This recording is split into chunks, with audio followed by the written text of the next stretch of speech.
Let's mic day special. नमस्कार, let's mic में आपका स्वागत है। डे स्पेशल के साथ मैं राखी जैन। 27 अप्रैल ये वो दिन है जब इंसान ने आसमान में अपनी सबसे बड़ी कल्पना को उड़ान दी थी। ये दिन है दुनिया के सबसे विशाल यात्री विमान एयरबस A380 की पहली उड़ान का। साल 2005 फ्रांस का टुलूस शहर, ब्लैकेंग एयरपोर्ट का रनवे और हजारों निगाहें आसमान की ओर टिकी हुई। सबकी सांसें थमी हुई थीं, क्योंकि आज उड़ान भरने वाला था एक ऐसा विमान जो आकार, क्षमता और तकनीक तीनों में अपने समय से आगे था। 27 अप्रैल 2005 को सुबह 10:29 पर एयरबस A380 ने अपनी पहली उड़ान भरी। इस ऐतिहासिक उड़ान को पायलट क्लाउड लेली और जैक्स रोसे ने संचालित किया। उनके साथ 4 अन्य क्रू मेंबर्स भी मौजूद थे।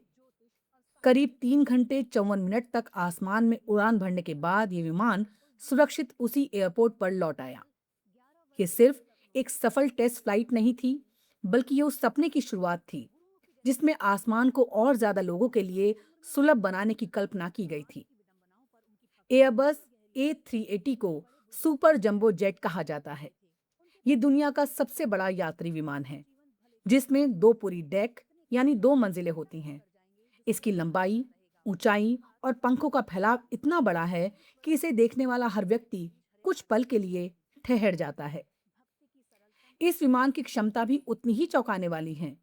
सामान्य कॉन्फ़िगरेशन में इसमें करीब 469 यात्री सफर कर सकते हैं, लेकिन अगर सभी सीटें इकोनॉमी क्लास की हों, तो इसमें एक साथ 853 लोग यात्रा कर सकते हैं, जो अपने आप में एक रिकॉर्ड है।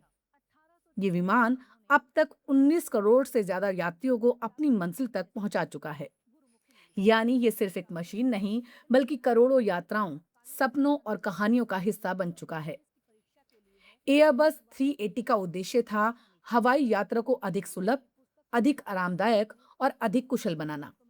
इसमें अत्याधुनिक तकनीक का इस्तेमाल किया गया, जिससे ये लंबी दूरी की उड़ानों के लिए बेहद उपयुक्त बन गया। इसके अंदर का अनुभव भी किसी लग्जरी होटल से कम नहीं होता। कई एयरलाइंस ने इसमें बार, लाउंज, प्राइवेट स्वीट्स और यहाँ तक कि शावर जैसी सुविधाएं भी दी। ये विमान सिर्फ एक यात्रा नहीं, बल्कि एक अनुभव बन गया। साल 2007 में सिंगापुर एयरलाइंस ने पहली बार इसे व्यावसायिक उड़ान के रूप में इस्तेमाल किया। सिंगापुर से सिडनी के बीच उड़ान भरने वाली इस फ्लाइट का नंबर था SQ380 और ये दिन भी एविएशन इतिहास में दर्ज हो गया। भारत में इस विमान की एंट्री थोड़ी देर से हुई।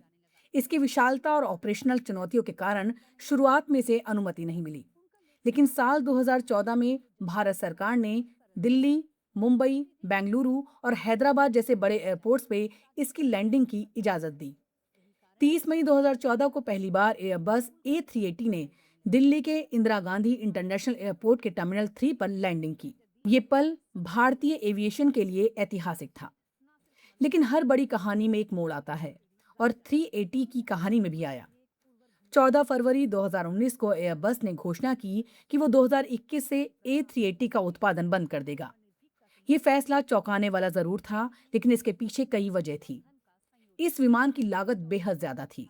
एक A380 की कीमत करीब 3000 करोड़ रुपए से अधिक थी।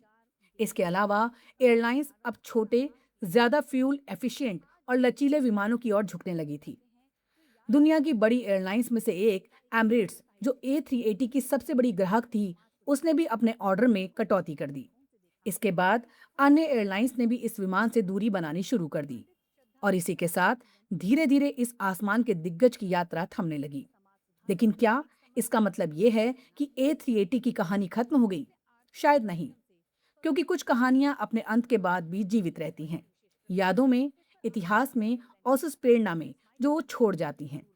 एयरबस A380 सिर्फ एक विमान नहीं था, ये मानव कल्पना, इंजीनियरिंग कौशल और उस जुनून का प्रतीक था जो असंभव को संभव बनाने की ताकत रखता है। इसने हमें दिखाया कि इंसान जब ठान ले तो वो आसमान को भी अपनी सीमाओं में बांध सकता है। नमस्कार। आप सुन रहे थे let's mic more than radio. Follow कीजिए हमें हमारे सोशल मीडिया प्लेटफॉर्म्स पर।